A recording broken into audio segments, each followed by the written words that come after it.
Hello guys, നമുക്കൊരു mini cooking വ്ളോഗിലോട്ട് വരാം കേട്ടോ.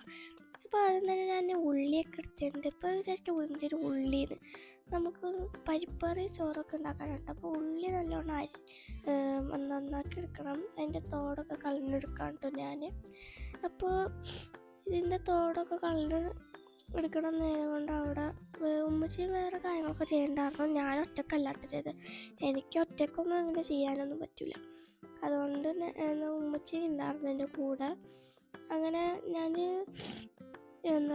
ഇതൊക്കെ നന്നാക്കി എടുക്കണതിൻ്റെ ഇടയിൽ ഉമ്മച്ചി പറഞ്ഞു പരിപ്പറിക്കും അല്ലേ, അതുകൊണ്ട് ഇത് നല്ലപോലെ അരിഞ്ഞെടുക്കണമെന്ന് പറഞ്ഞപ്പോൾ ഞാൻ അരിഞ്ഞെടുത്തിട്ടു. അപ്പോഴത്തേക്കും കഞ്ഞി ആയിരുന്നു.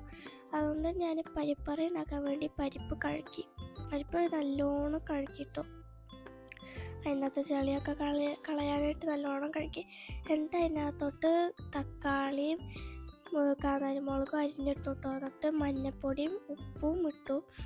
എന്നിട്ട് കുറച്ച് വെള്ളം ഒഴിച്ച് ഞങ്ങൾ വേവിക്കാനായിട്ട് വെച്ചു കേട്ടോ.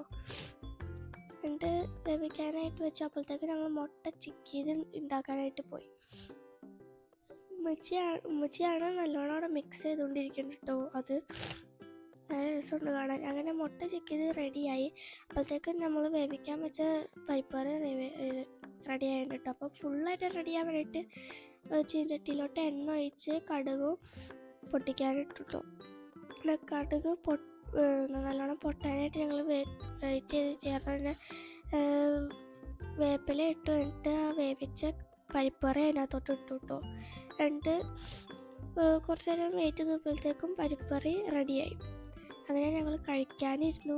നല്ല ടേസ്റ്റ് ഉണ്ടായിരുന്നു കേട്ടോ. ഞാൻ ഉണ്ടാക്കിയോണ്ട് പറയല്ല, നല്ല ടേസ്റ്റ് ഉണ്ടായിരുന്നു. അപ്പോൾ എല്ലാവർക്കും ബൈ ബൈ.